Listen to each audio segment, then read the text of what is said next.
Dear friends, for the last 2 days we have been discussing the topic management of everyday life, and we have seen how this topic gets more importance because of the fast life, the present scenario, and we had seen this topic in the background of the fourth wave of management that has come, that is the holistic style of management. And we had also told we can make use of some of the management techniques to make our life more meaningful. That is the development of IQ, EQ and SQ simultaneously in the background of the modern science, and also adopting the holistic style of management, having a paradigm shift in our thinking, basically going for the basic purpose of life, which at a stroke will solve many of our problems of modern day life.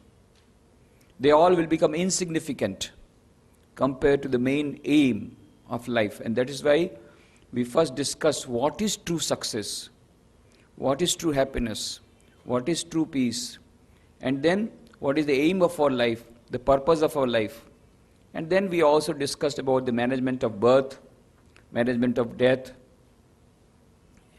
and certain other phenomena. There are so many other items to be discussed. I don't know how much justification we can be doing because of the shortage of time. But we start with time management, which is very important for each and every human being. For all of us, time management is very important, irrespective of whether we are students, teachers, executives, housewives, for everybody.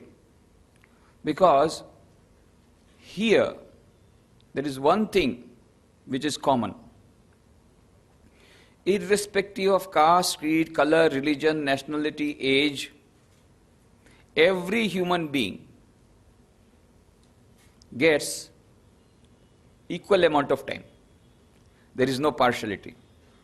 In everybody's account, early morning, 86,400 seconds are deposited, 24 hours. Whatever seconds we make use of, they are used well. And the seconds that we could not use, they cannot be carried forward, they are gone.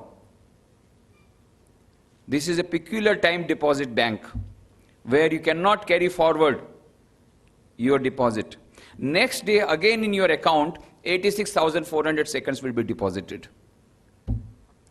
So every day, we have a responsibility to see that each and every second is utilized well in conformity with the purpose of our life.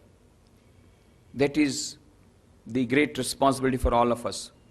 And we have to remember, time and tide wait for none. Time and tide wait for none. And that's why they say, Kaal kare so aaj kare so ab, palma parle hoegi, bohri karego kab. Whatever you want to do it today rather than tomorrow, because who has seen tomorrow?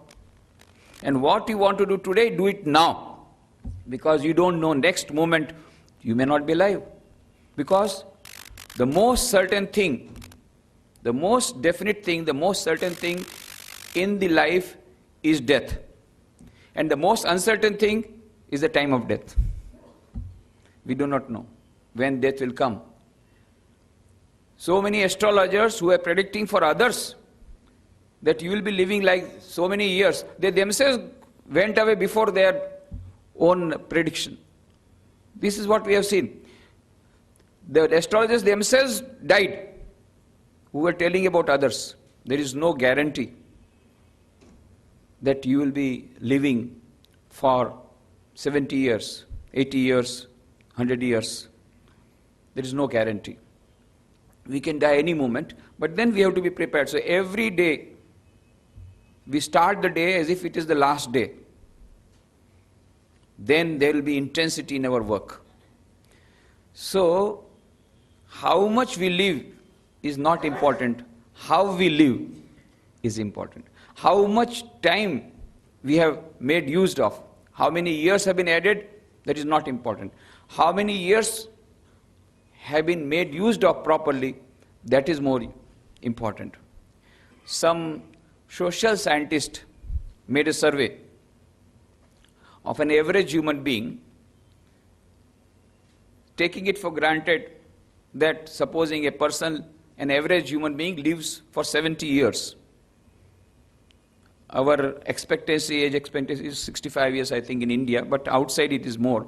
So anyway, taking it for granted that average age, that does not mean there is a guarantee that you will live till 70 years, of course, you must remember.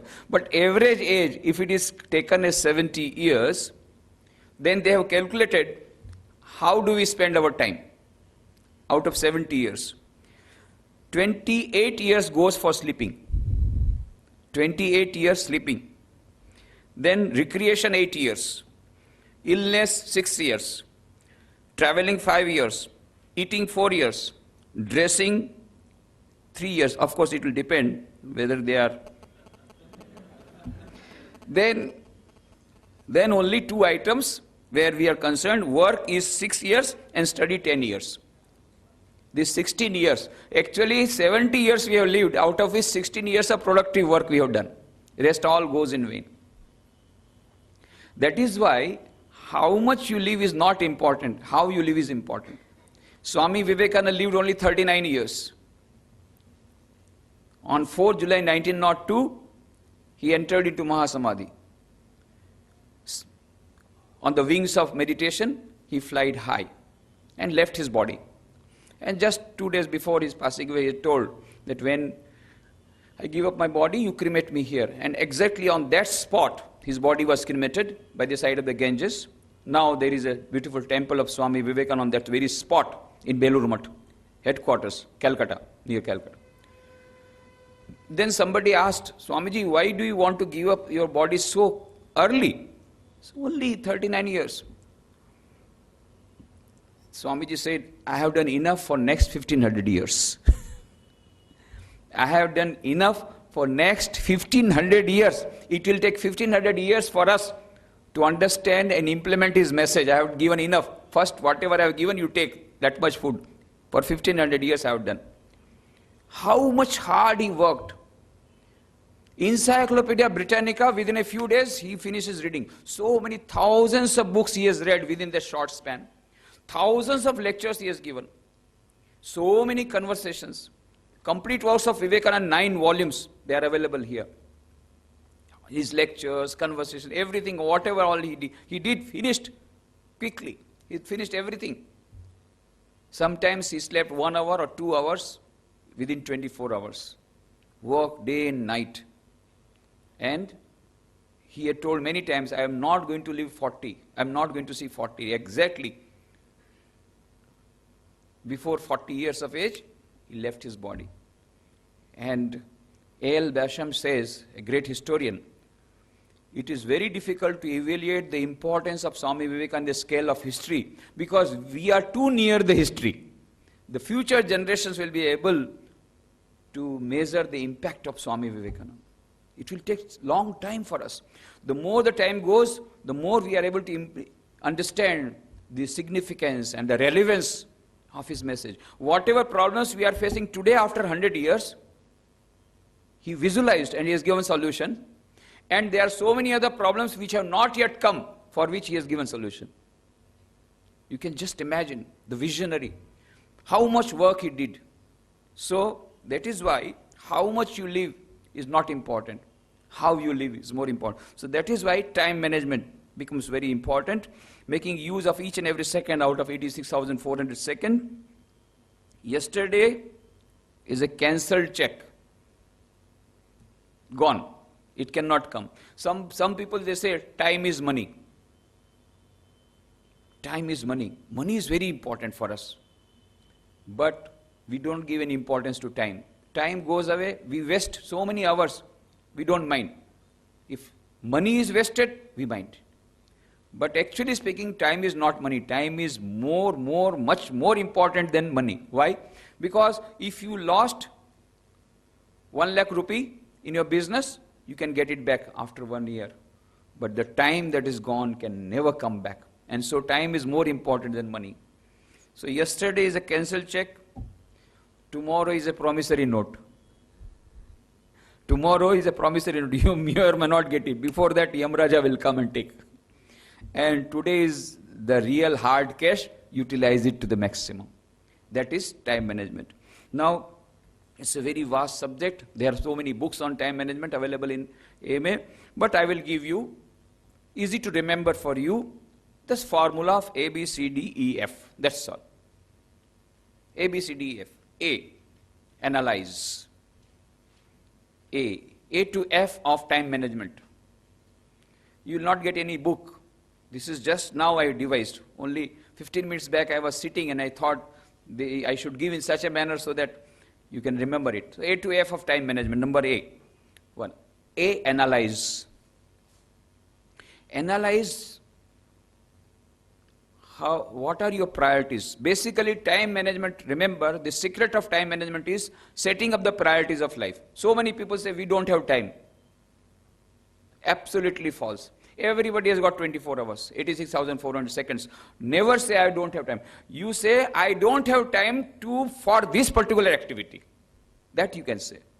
I'm having shortage of time? No. You can say, I don't have any inclination of reading the books of Swami Vivekananda, and that is why I don't have time for this activity. But never say I am shortage of time. It is a question of priorities. If you think a particular activity is important for you, you get time. Where there is will, there is a way. You find out time. If you tell some young boy, girl, this is the work that is to be done, no time. You don't know how much study we have to do, how much we have to do. Like this, they will go on telling. So many. Read the books of Swami Vivekananda, no time.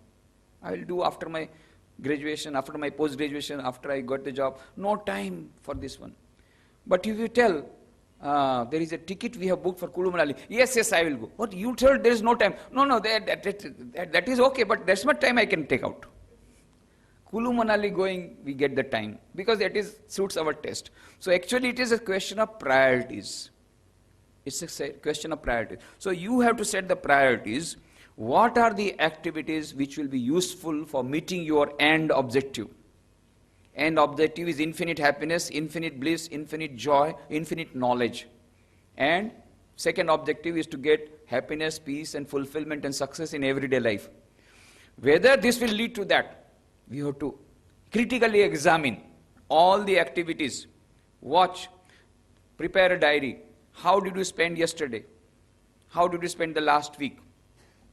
Then you will find out what are the activities. Then you say, these are the priorities. Of course, there are thousands of activities we have to do.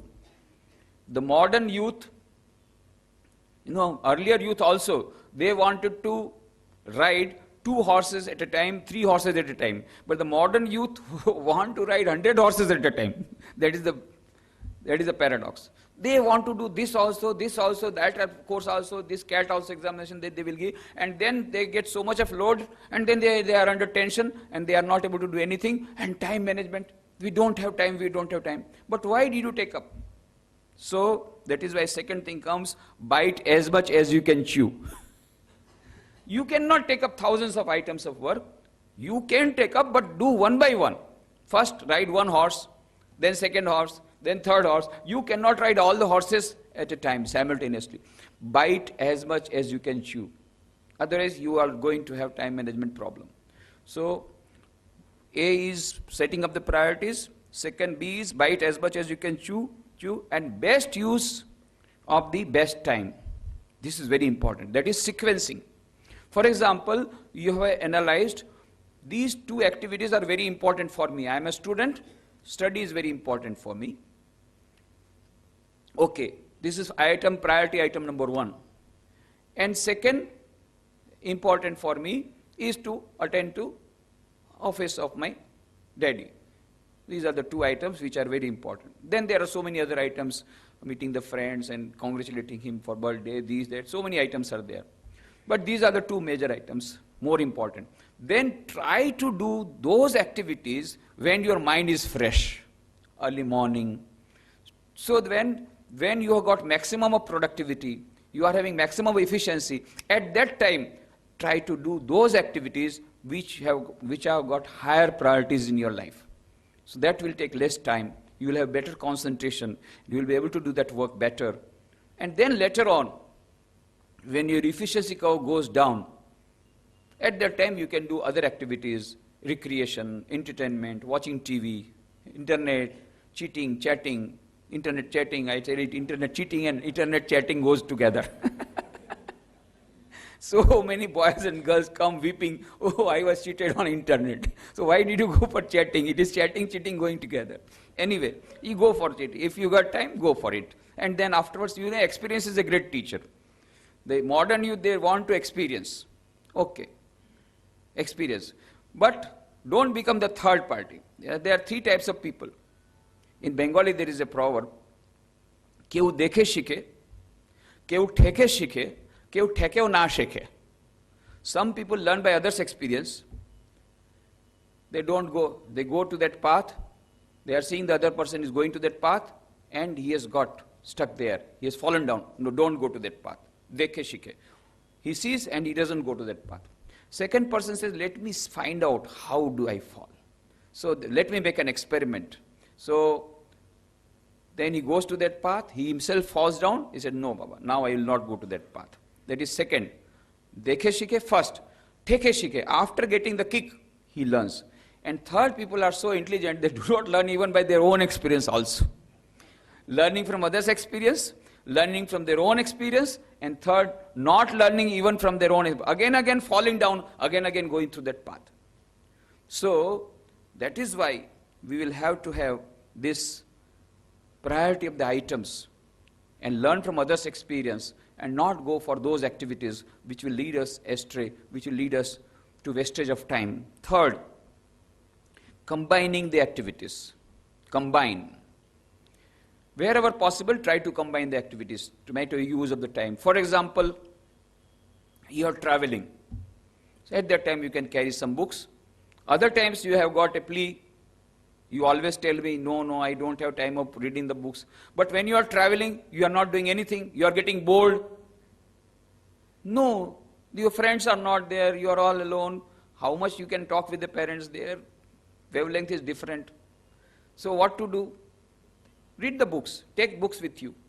So reading of some good entertainment books can go, or some good books which will be building your personality for students. So combining the activity wherever possible. Taking the notes, taking the notebook, noting down the points, what you have to do next week while you are waiting at the airport, at the railway station, you are waiting for the train. You know, it will serve two purposes. First of all, you will be utilizing your time. Second, you will be less reactive to the delays that occur at the airports and railway stations. Because you do not know, you are not aware also the train has come late. Otherwise, every 15 minutes, why the train is so late? Why the train is so late? You are screaming, but that does not make any difference. But when you are engaged in some useful activity, you don't know the train had come late. So it serves two purposes. So combine the activities wherever possible. Then D, delegate as far as possible. Delegate the work.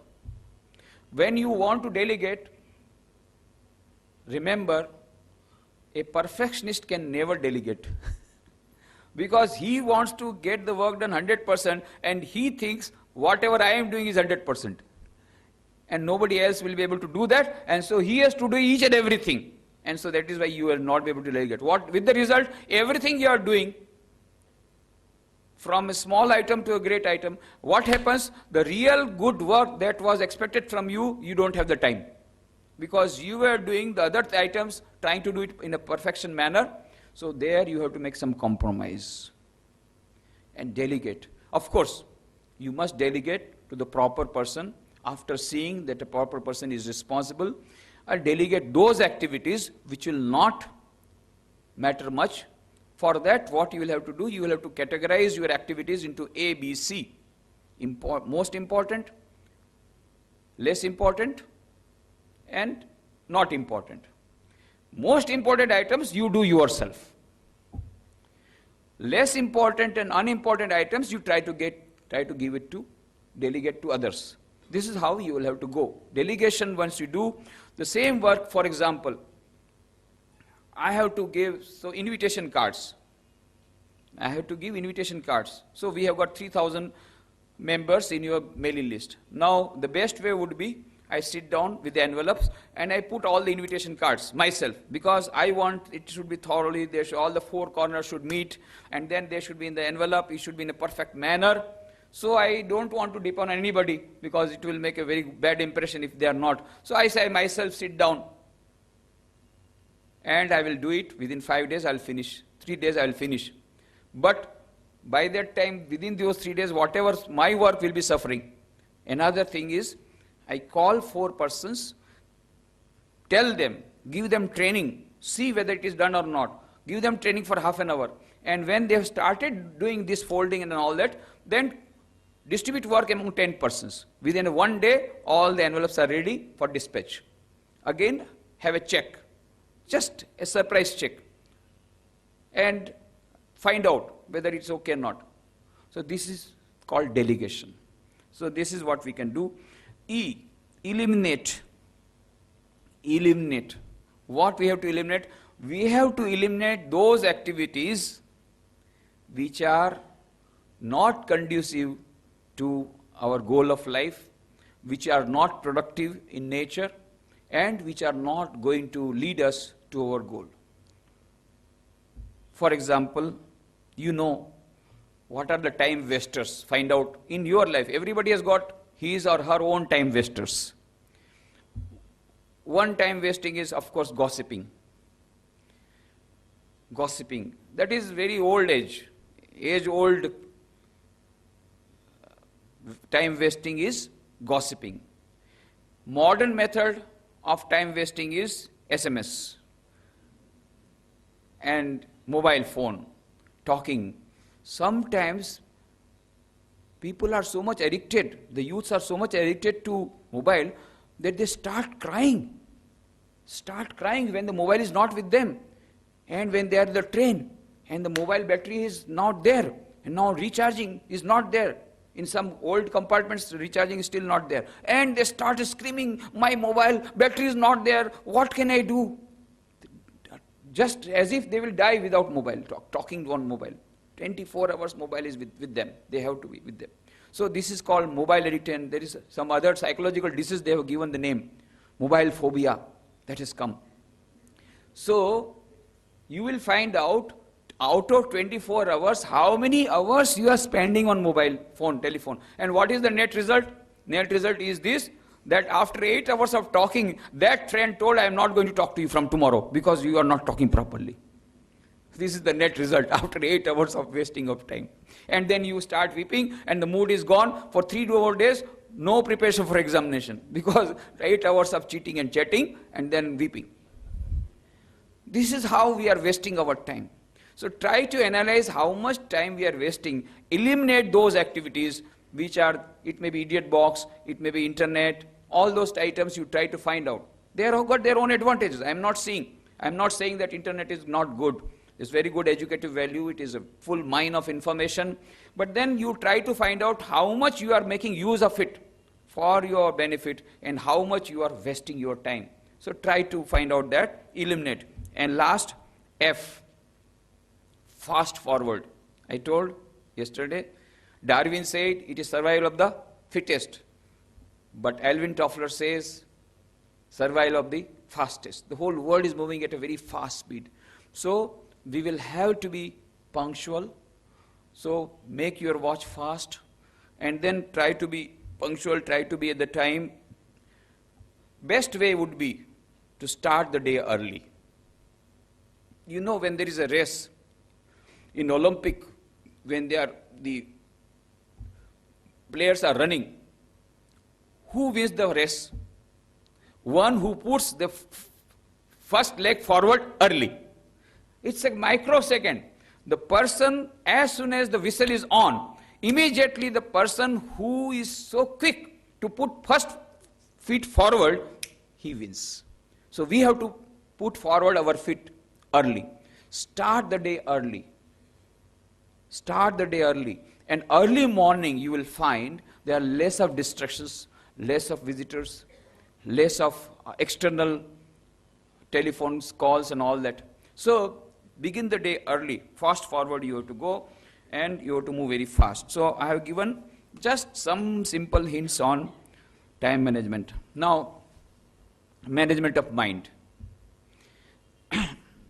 You know, in the field of management, 4 M's are very important. Whenever they talk of management, they talk of 4 M's. What are the 4 M's? Management of money, that is financial management. Management of materials, materials management. Management of machines, production planning and control. And management of man, that is personal management.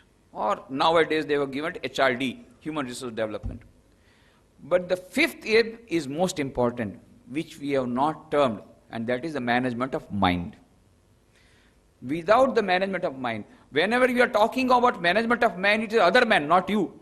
Mind you. When we are talking about management of mind, it is other man. Personal management, how much salary you will give, TA, DA, and that's how much you give how many leaves and how many EL and how many CL, all this, and then how you will give them training. This all managing other man. But what about managing your own mind? This we forget.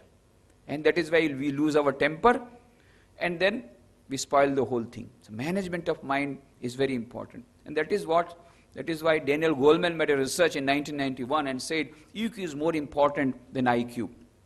Emotional intelligence.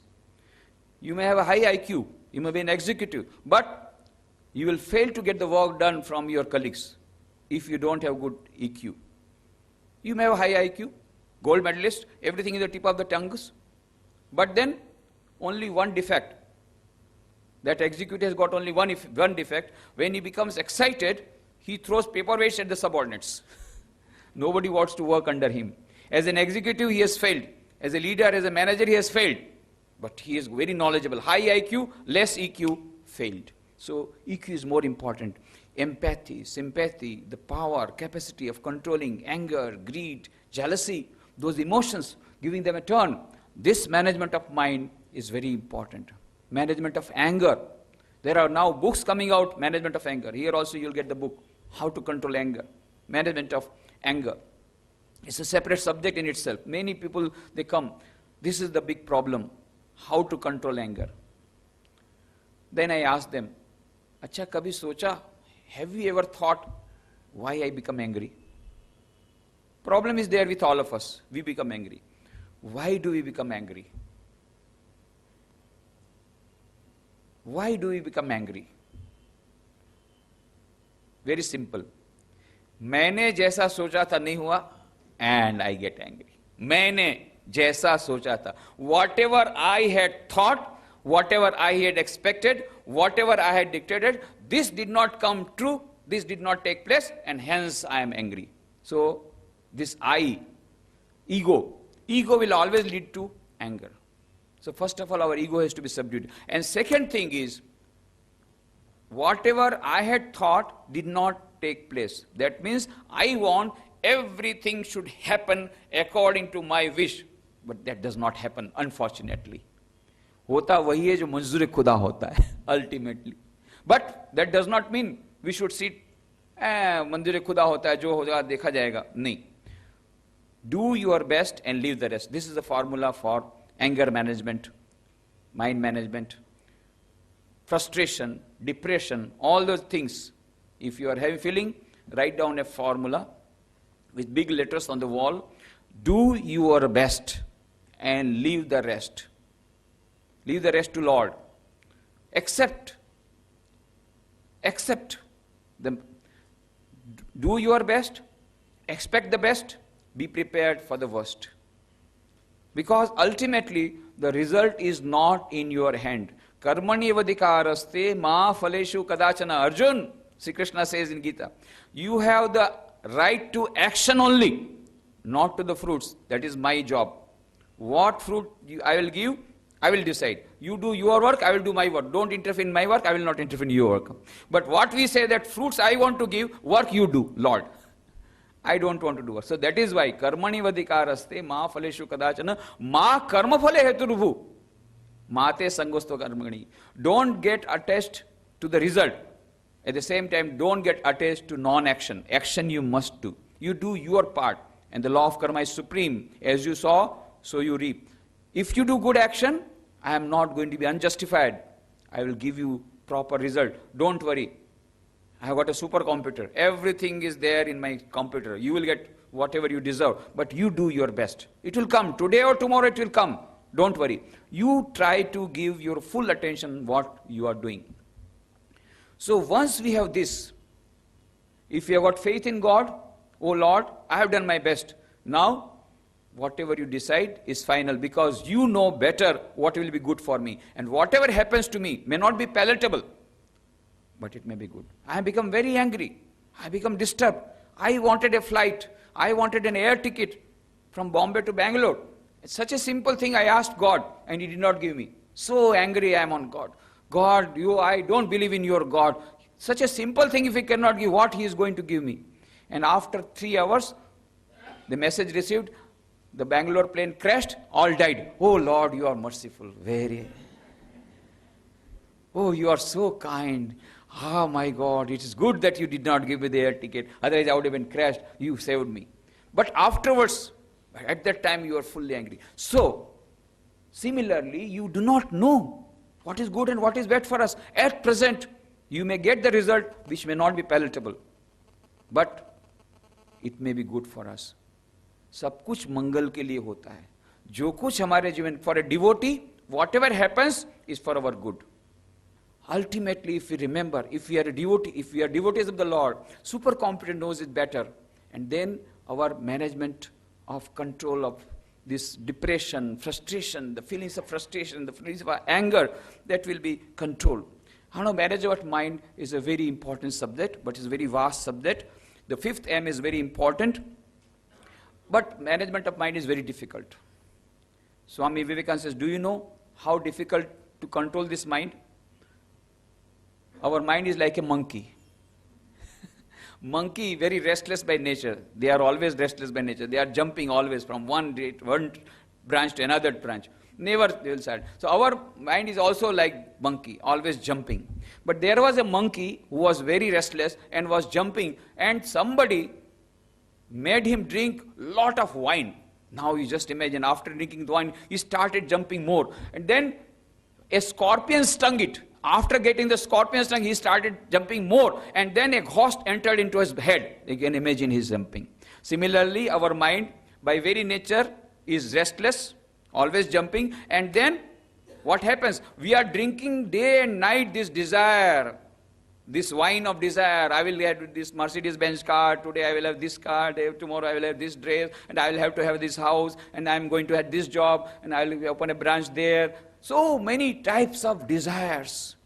Every day we are drinking deep and taking that wine. Day and night we are taking the wine of desire. And then a scorpion stings. Jealousy. That is the scorpion. He went ahead of me. Let me see. I will pull his legs. That scorpion stung. The mind becomes more restless. And then the ghost enters. That is the ego. Don't you know who am I? I will show you. That is how our mind is. So that is why with this restless mind, very difficult to control. But it is not impossible. If it was difficult for Arjuna, it will not become easy for us. Buddha says, Lord Buddha says, it is easier to conquer 1,000 enemies single-handed, but more difficult to conquer our own mind. Just imagine. And then Swami Vivekananda also said it is very difficult. Sri Krishna told how to meditate and all that in the 6th chapter on Gita. Then Arjuna, like a modern man like us, says, what you said, Krishna, Lord, is very good. But, that but will be always there. When Swamiji went to UK, Nivedita, afterwards she became Nivedita, Miss Margaret Noble.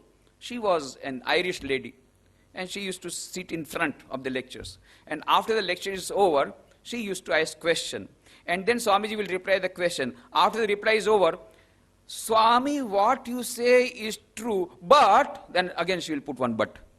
That but will never go. So Arjuna says, what you told Sri Krishna, Lord, is very good, but my mind is so restless, I find it difficult to control.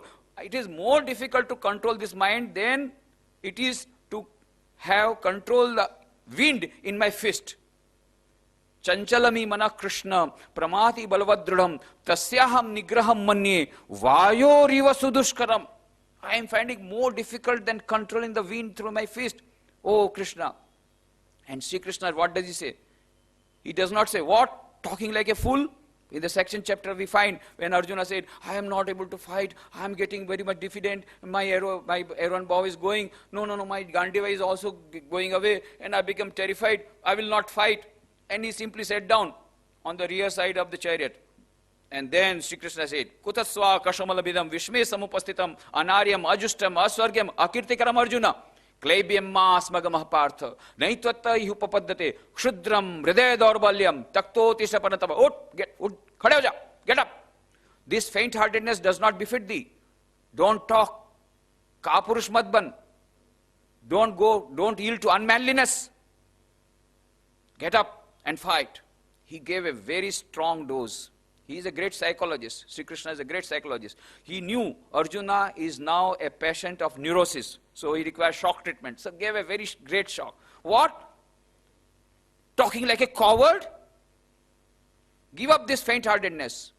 Klebyam asmagam partha. This does not befit thee, this unmanliness on your part.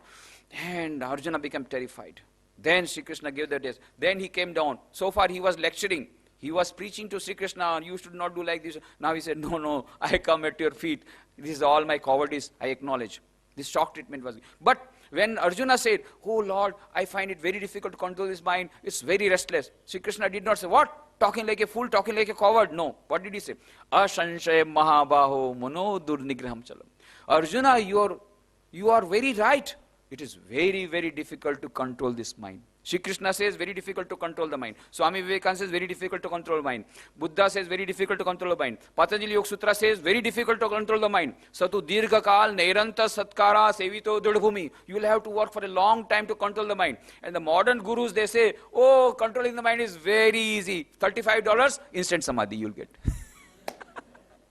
So much of business going on, commercialization of our spirituality is going on in the market. But we have to be. But there are fools who want to be befooled, who want to be deceived. So as long as such people are there, there will be fools who will be also deceived. There are people who will be deceiving them. But then we have to remember, very difficult to control. But at the same time, Sri Krishna says, Ashanshaya mahabaho manodur nigraham chalam abhyasenuto kaunteya vairagine cha grihyate. By these two methods, you will be able to make it possible. What is that? Abhyasa and Vairagya. What is Abhyasa? Abhyasa is practice. Practice makes a man perfect. Go on practicing meditation. Go on practicing these spiritual practices at the right appointed time in a systematical manner. And Vairagya does not mean renounce the word like as, but Vairagya means Vitaraga, that is non-attachment. Don't get attached. Spirit of non-attachment and practice, these two things will enable you to control your mind. Then you will be able to meditate, then you will be able to control your anger, then you will be able to control emotions, then you will have better EQ. But you have to work for a long time. It will not come in a day.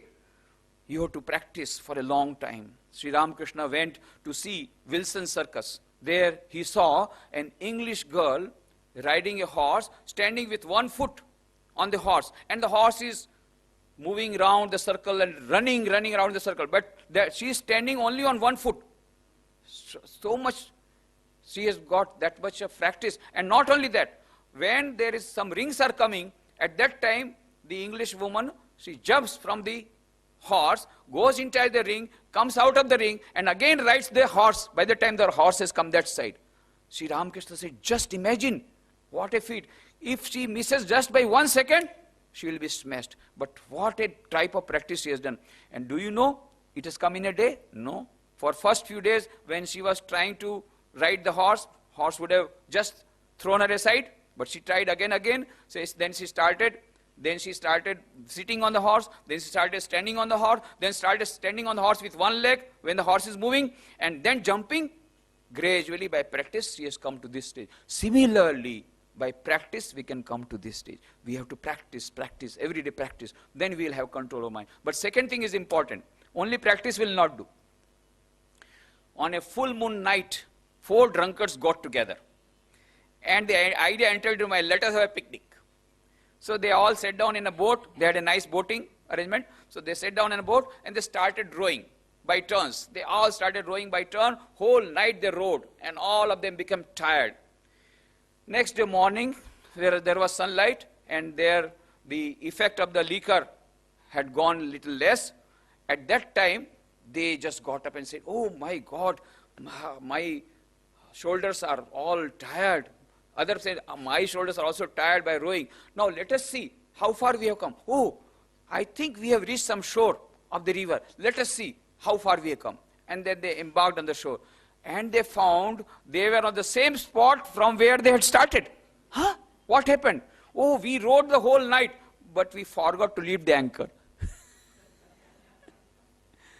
So, if we do not lift the anchor of attachment, any amount of practice for meditation will not lead us to any effect.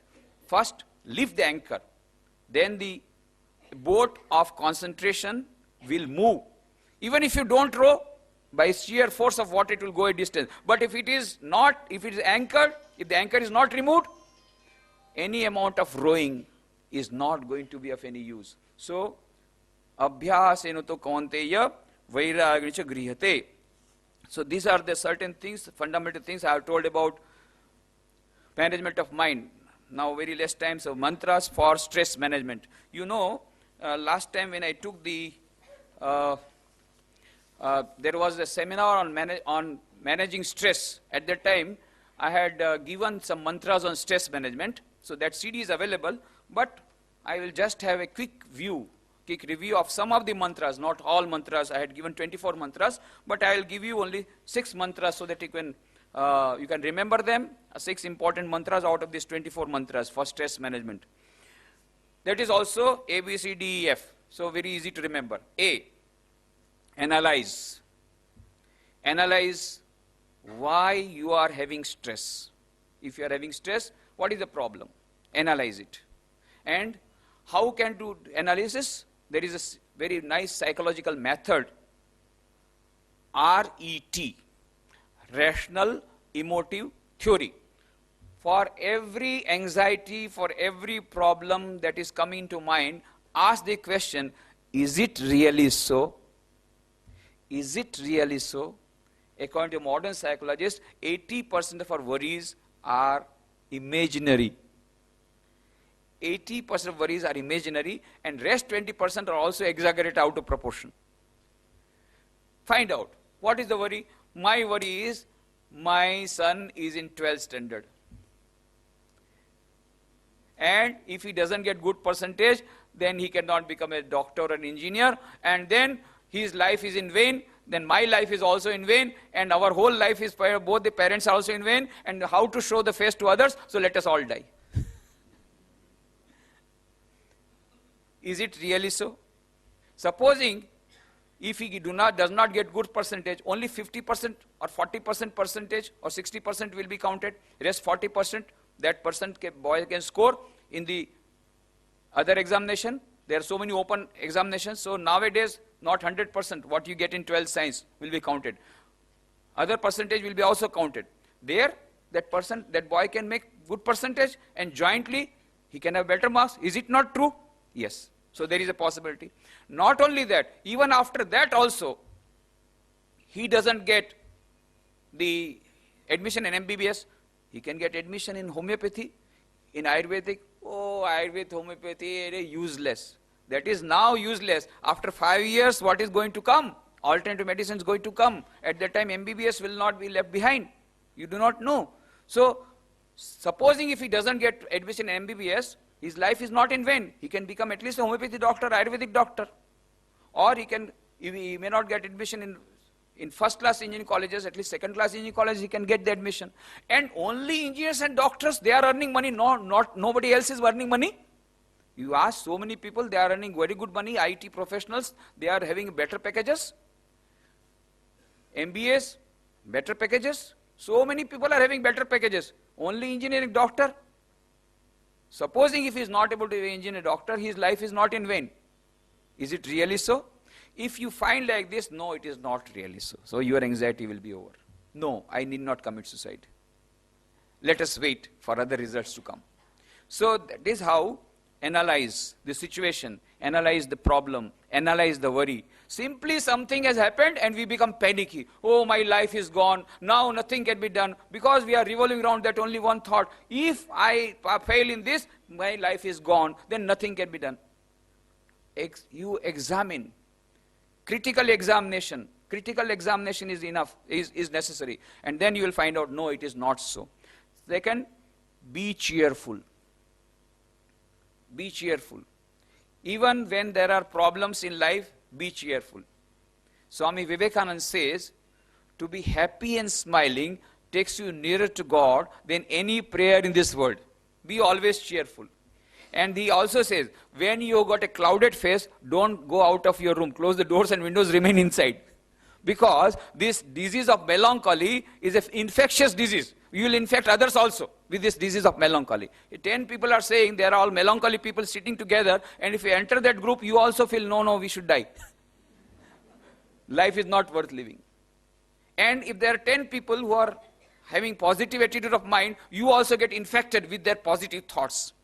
The vibrations of the mind affect. So that is why those who want to go forward, they should always try to mix with the positive-minded people and little away from the negative-minded people. Some people are negative by very nature, so little away you should remain. So be always cheerful. Swami Vivekananda always used to remain cheerful, and he used to cut jokes and used to be laughing. When he is giving lectures, very serious. After the lecture is over, then he will enjoy, he will ice cream party, then he will cut jokes, he will be laughing. Now in America, when he was there, those people, they were very much astonished. What is this? Then one day, a lady could not contain herself. Swami, you ought to be a little serious. You are a religious preacher. You ought to be a little serious. Swamiji immediately replied, yes, madam, I too become serious when I got stomachache. Without stomachache, why do you become? So many people, they have face, they make their face as if they have drunk some kerosene oil. If you look at their face, as if they have drunk kerosene oil. Divel pida jevu modu. એને કહેવાય પણ છે દિવેલ પીધા જેવું મોઢું. એને મોઢું જોઈને લાગે દિવેલ પીધું હશે આજે. Have a smiling face. And if you cannot smile, then don't go out of your room. You do not have any right to infect others with this disease of melancholy of yours. This is what Swamiji says. So, to be happy and smiling always takes you nearer to God than any prayer in this world. Be always cheerful. See, third, count your blessings. Whenever we are having stress, whenever we are having problems, we are always counting, mere mein to ye nahi hai, mere paas ye nahi, I have not this, I have not this, I have not this, I have not this, I do not have this, I do not have this, my future is dark, this is dark. Everything we are negative. The record is going on. Now, prepare the list. What are your blessings? Of course, there are so many problems. Prepare the list of problems also. Simultaneously prepare what are your blessings. First of all, you say there is no blessing. But then when you say somebody is lame, having only one leg, I have got 2 legs. Okay, I have got 2 legs. Write down. What are the advantages over others? You may not be immediately, you will not recognize. Try to compare with others. And then at present we are trying to compare what we do not have. Now try to compare what you have. Write down, what are your blessings? You may not be good in studies, you may not be good in mathematics, but you may be good in in fine arts, you may be good in music, you may be good in singing, you may be good in cutting jokes. There are so many virtues you will be having, but you do not know. So count your blessings. And then you say, how God is very unkind, He is very, very unjust. He has given all sorts of misery only to me. I don't know why He has chosen me, why only to me, nobody else.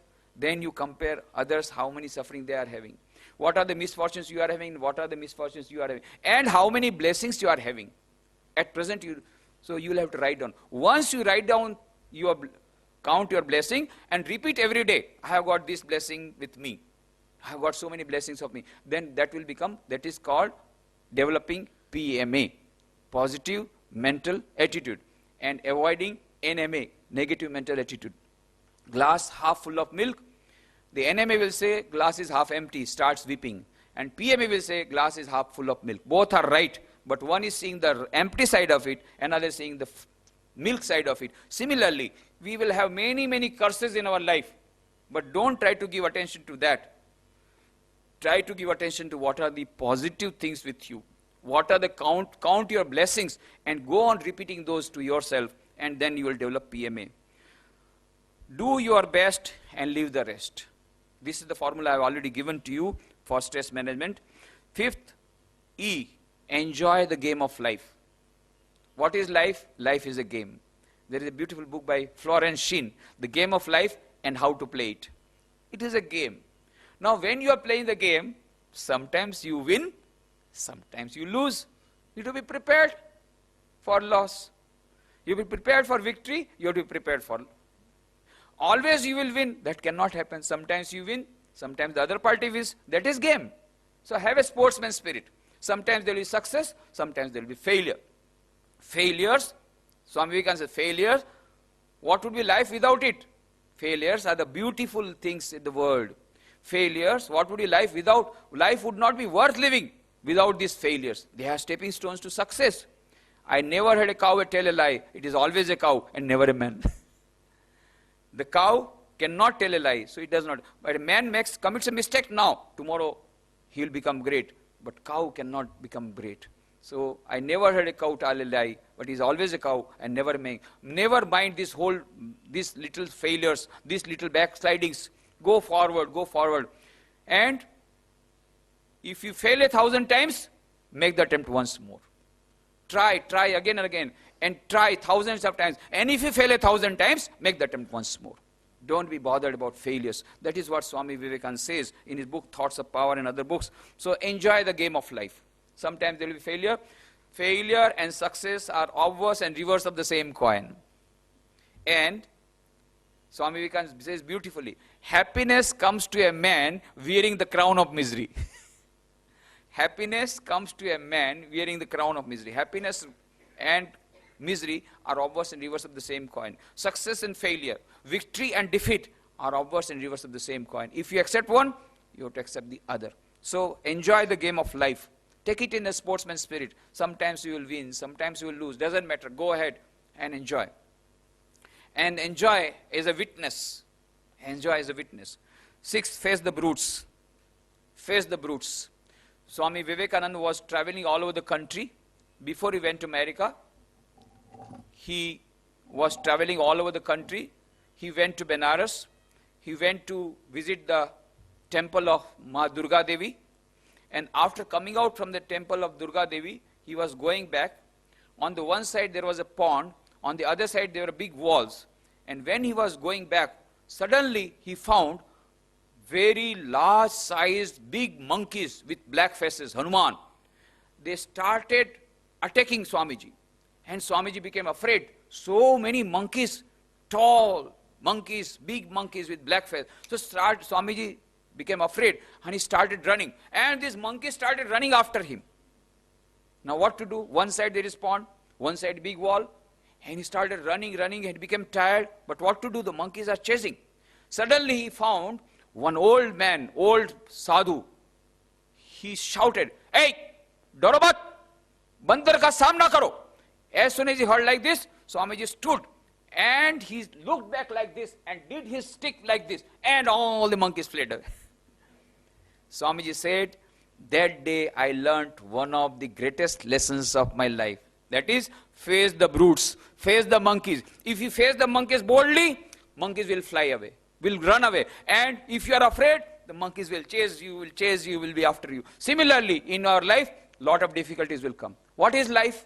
Swami Vivekananda was asked this question by Maharaj of Khetri. Swamiji, what is life? Swamiji immediately replied, my dear prince, life is nothing but the struggle of a being under the circumstances trying to press it down.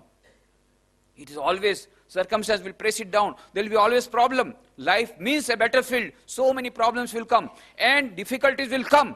And when become afraid, difficulty will overpower us. But if we become bold and face them boldly, all the difficulties will run away like the monkeys. So Swami Vivekananda says, I learnt one of the greatest lessons of my life.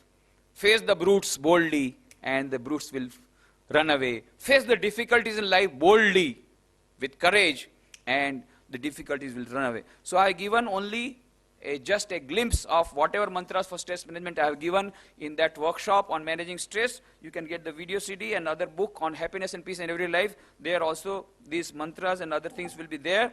So now, last I will come.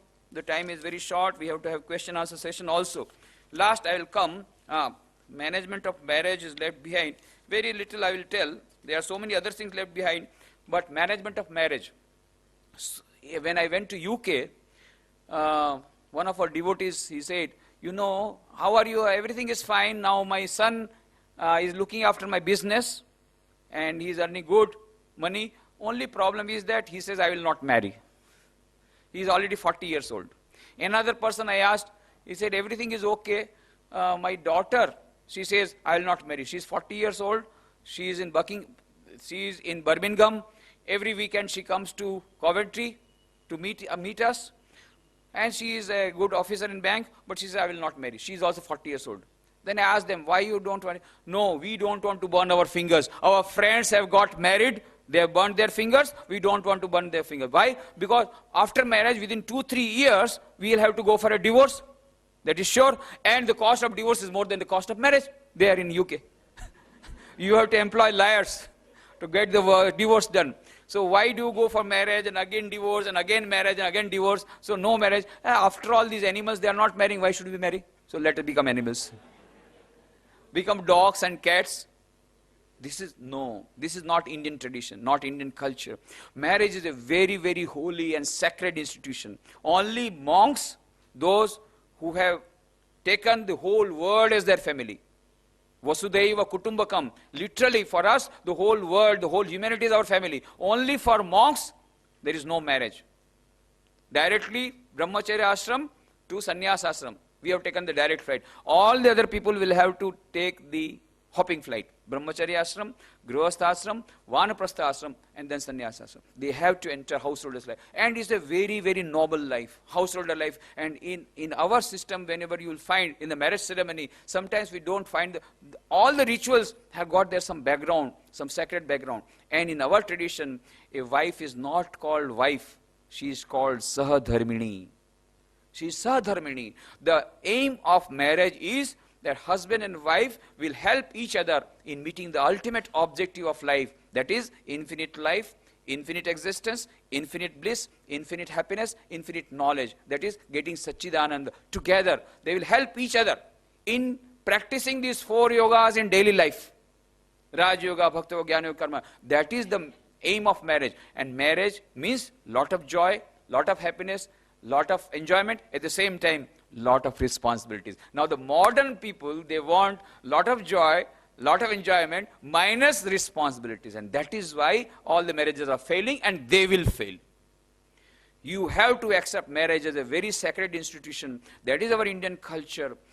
And it is our duty to tell these youngsters, what a great institution. From the marriage institution only, this, if the marriage is good, Swami Vivekananda says, my eyes have been opened. We must have some very good householders. And from the householders, good, ideal householders only, ideal monks will come. The monks are not dropped from the sky. We all have come from the householders' houses. So we all belong. We have been dropped not from the sky. We have come through our mothers. Swami Vivekananda says, my mother prayed day and night. That is how I was born. So, this is a great institution. The whole future of our society, civilization, will depend upon this sacred institution of marriage. And this live-in relationship and all this, you will start practicing, experimenting like Western societies. Within a few years, the whole gamut, again we will have to have the same type of things. That is, suicide. So many books are coming out, how to commit suicide. Becoming bestseller. Bestseller. Derek Humphrey's book, The Final Exit, not available, it is also Exit. I wanted to get one copy. After long search, I got one copy in the bookshop. I want to know what is written there. It is written how to commit suicide. Various ways of committing suicide. Selling like hotcake. The bestseller book in Japan, the complete manual on committing suicide. 3.5 lakhs sold in 1 year. The bestseller book in France, Suicide Users Manual. These are all bestseller books. They want to commit suicide. 25% of people already becoming mad. 42% of people in Japan, according to Minister of Health of Japan, of 44 years and above, are suffering from mental disorder. 100 new mental hospitals opening on an emergency scale. Same thing will come to India. Matsushita, the chairman of the Matsushita Electric Company, had warned, had written a book, Not for Bread Alone. That is a sentence from the Bible, not for bread alone. Man cannot live by bread alone. Animals can live by bread alone. But man cannot live by bread alone. They want butter also. They want a house also. They want a clothes also. And also they want peace of mind. So he started an institute called PHP. And a journal called PHP. What is PHP? P, prosperity. Prosperity is a must. We must have, that is, we are coming to now management of money. Money is very good. We must have money. We must earn money. We must have more of money. I don't mind. And ours is a developing country. We must have more of economy, should be better. We must go for earning money, but by legal means, not illegal means. All the money that we earn out of illegal means and immoral means, Sri Ramakrishna gave an equation 100 years back. That money you will not be able to enjoy. That will go to either lawyer or the doctors. You see for yourself. So all types of diseases will come when it is by illegal means. But with legal means, yes, go on earning money. But then how much? Go on earning money. But what is the purpose of life? So he started an institute called PHP. Prosperity is a must, but health is also important. And third, peace. Peace of mind, PHP. All the three are important. Simple money will not do. We have got in our equation, H is directly proportional to M, where H is equal to happiness and M is equal to money. But is it a fact? There are 3 countries having highest per capita income, America, Japan and Sweden. And 3 countries having highest rate of suicide, America, Japan and Sweden. And 3 countries having highest mental patients, schizophrenia, America, Japan and Sweden. So what is the equation? H is inversely proportional to M. Don't take a wrong message that money is not important in our life. With money you can purchase anything. Some people say, Swami ji, आप क्या जानते हैं, आप सन्यासी है. अरे पैसा होगा ना तो लेटेस्ट मॉडल की कार आ जाएगी, ड्रेस आ जाएगा, चश्मा आ जाएगा, गहने आ जाएंगे, मकान आ जाएगा, सब कुछ आ जाएगा. अरे आपके भगवान को भी खरीद लेंगे. हाँ, 100 की नोट दिखा देना, पुजारी हमको स्पेशल दर्शन देता है, स्पेशल दर्शन करा देता है और 56 भोग का स्पेशल प्रसाद देता है. 100 रुपए का नोट. ये सब पैसे से भगवान भी खरीद सकते हैं. यस, भगवान भी खरीद सकते, परंतु एक चीज नहीं खरीद सकते, मन की शांति. You can purchase everything by money, but you cannot purchase a small packet of peace of mind. For that you have to follow the value system. And that is why now Western countries are coming at the feet of the Indian spiritual culture. No, money cannot give us happiness. To a certain extent it can give us roti, kapda, makan. It's okay. Best house, best clothes, it can give. That's all. It cannot give us fulfillment in life. It cannot give us good relationships. It cannot give us the satisfaction of relationships. It cannot give us the satisfaction of spiritual joy. Money has got limitation. We must have money. But then it is not the solution for all our problems. That is why Sri Ramakrishna in our modern times, he wanted to say that money is secondary in our life. So he himself used to take some money in his hand. That time there were some coins and some dirt. Mixing them together. Taka, mati, taka. And he used to throw into the Ganges. And his whole system, psychic system, became so much, the whole nervous system got so much sensitive that afterwards if anybody touched with coin, then his hand would become, he would have some scorpion has stung. Like that, his hand will get banned. Swami Vivekananda could not believe it, but he tested, and really it happened. He tested it. So Sri Ramakrishna told, yes, money we must earn, but we should manage money. If we do not manage money, money will manage us. That means we will become slave of our money, and then we lose our mental peace, going mad after money and forgetting the purpose for which we are born. There was a fisherman sleeping on the boat. It was afternoon, and there was a management consultant sitting on the bank of that ocean. Hey, what are you doing? This is afternoon, why you are not fishing? बाबूजी क्या बताएं, आज सुबह में बहुत बढ़िया मछली मिल गई. I had a very nice catch, and so I have sold it, and I got the money I want for today's earning, and so I have earned enough for today, my quota is over, and so I am now enjoying my sleep. अरे इसमें भी कोई quota system होता है? Why? You should earn more money, catch more fish, but then what will I do? You will get more money. You save it. Saving? He never heard the word saving. Yes, you save it. Then what will I do after saving? After that, you purchase a bigger boat. Then you will be able to go further deeper. Then you will have still better fishes, bigger fishes. You will get more money. But what will I do? Go on earning money like this. And then you will have a big joint stock company, full of fleet of all boats. And then you will have a lot of money. Then you come to me. I have got the market rates of all the joint stock companies and latest share market rate I know. I will tell you where to invest. And when you invest like this, you will get a fixed income every month. And you will be able to sleep nicely. I was sleeping nicely, it is you who woke me up. If the purpose of life is to sleep nicely without any anxiety, I am without anxiety, you are adding to my anxiety. Now we forget the purpose for which we are earning money. So many people I ask, why you are earning money? Because I want happiness. Are you enjoying? No, not now. When will you enjoy? Start enjoying. At present, no time to go with the children. There is summer vacation, no need, no time for going for the children, no time, business, earning money. When you will start enjoying? When there is a last warning from the doctor, now he is fourth attack, heart attack. But at that time you cannot move, you have to be taken in a stretcher.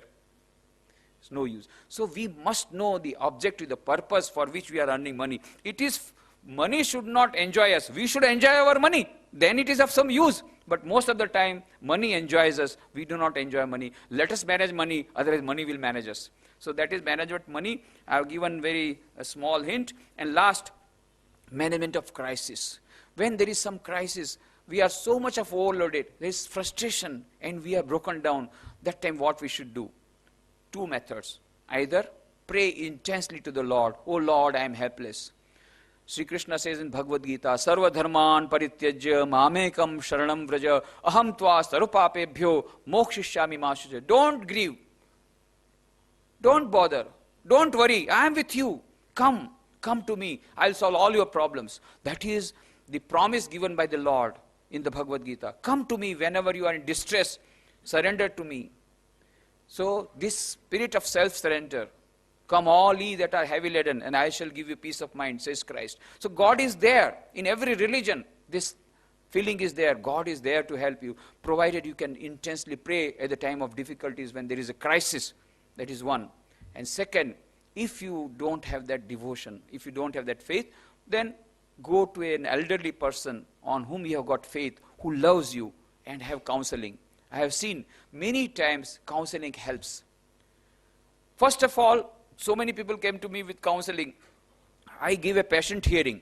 I have not solved their problem, but afterwards they say, 75% my problem is over. Without any solution. Why? Just unburdening your innermost difficulties, that itself removes the load. Sharing your problem intimately with somebody also is a very great relief. So try to share with somebody. Maybe your father, maybe your mother, maybe your uncle, maybe somebody on whom you have got trust. Try to share, try to go counseling. Counseling is very good. There's a good if you have got faith in God, nothing like this. Then go to God when you are alone and intensely pray, and God will give you peace of mind. Or you go for counseling. Madame Calvé, Emma Calvé, was a great, very famous opera singer, French opera singer. At the time she was in States in 1894. At that time Swami Vivekananda was also in America. And suddenly when she was performing, she was very famous opera singer. When she was performing, suddenly she felt very restless. With great difficulty, she finished her performance.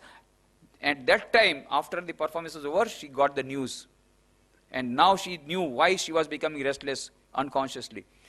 She got the news that her own single daughter, young daughter, she was burned to death just a few moments back. And she became so much depressed. That was the only her life. There was nobody else in her life. That daughter was her life, and she also died out of burning. Now she became half mad. So much frustrated. 4 times she went to a nearby pond to drown herself and commit suicide. but 4 times she was saved miraculously. And her friends had told her to go to Swami Vivekananda's place for getting counseling, but she did not go. But the 5th time, when she was going to the pond for committing suicide, somehow her feet went to the side place where Swamiji was staying. When she entered, Swamiji was meditating deeply. And when she entered, Swamiji made her sit. Just she meditated there in the presence of Madam Calvin. After some time, he told so many things about the life of Madam Calvé, which nobody else knew, just like Rockefeller. Then Madam Calvé was surprised. Then he said, you know, your profession demands that you should once again become cheerful. Forget whatever has happened. Start your life anew. And he gave so much of peace to her.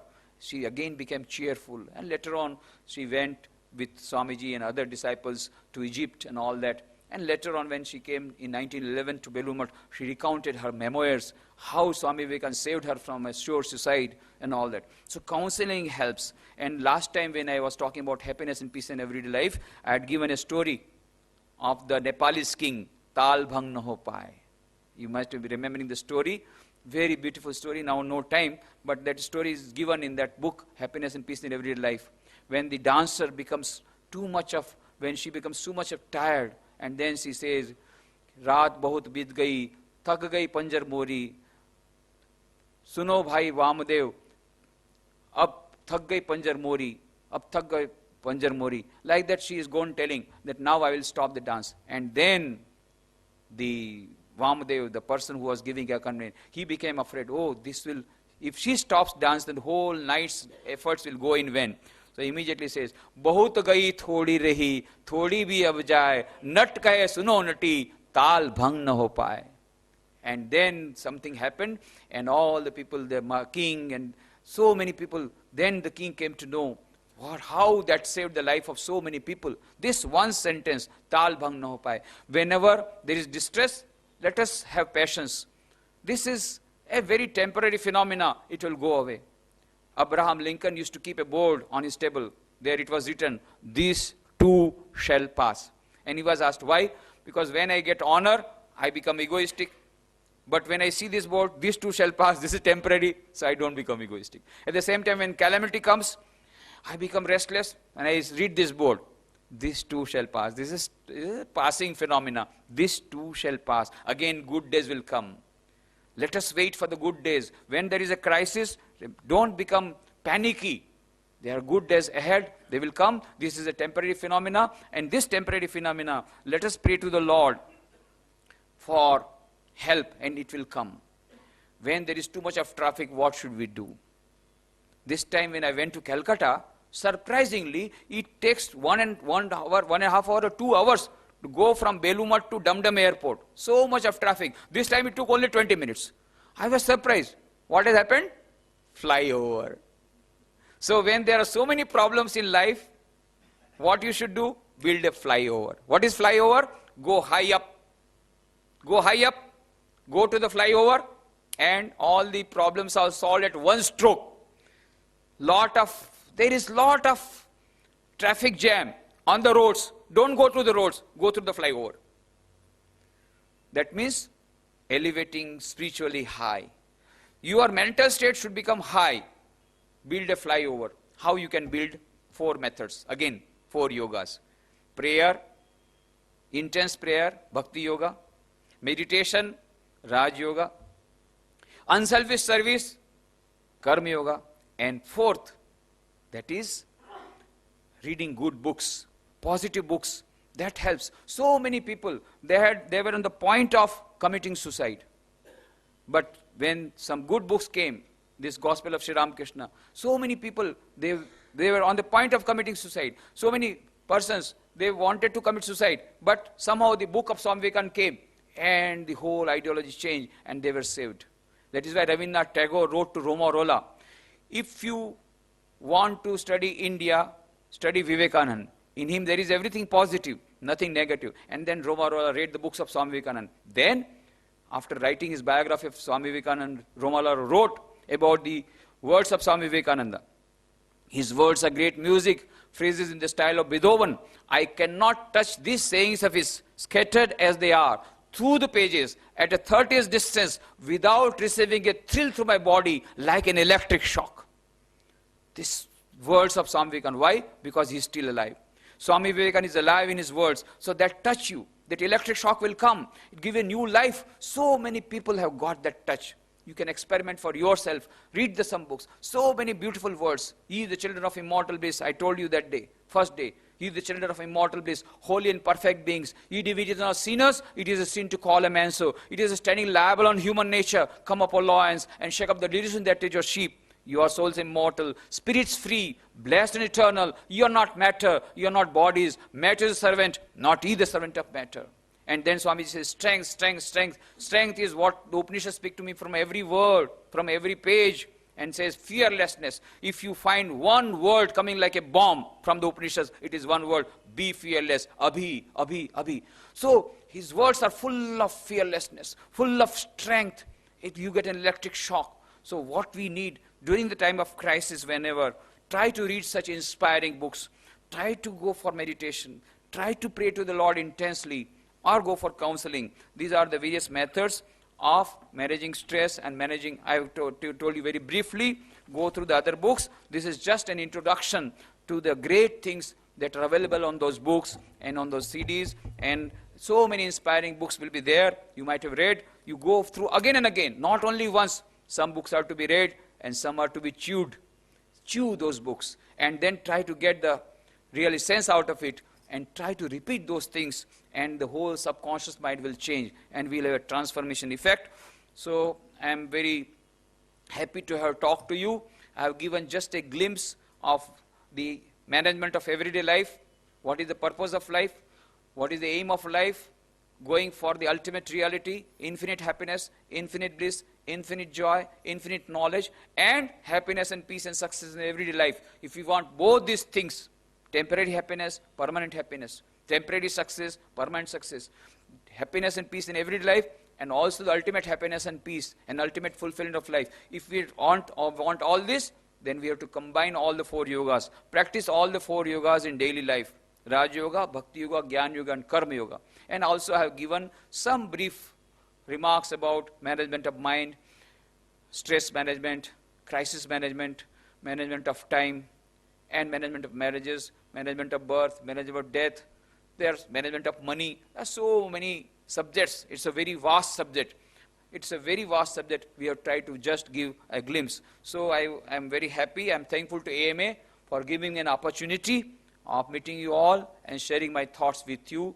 I pray to the Lord that His blessings be showered on all of us so that we can practice all those things regarding the management of everyday life, make our human life blessed and achieve the purpose of life, and be instrument of making others also happy and blessed. Thank you very much.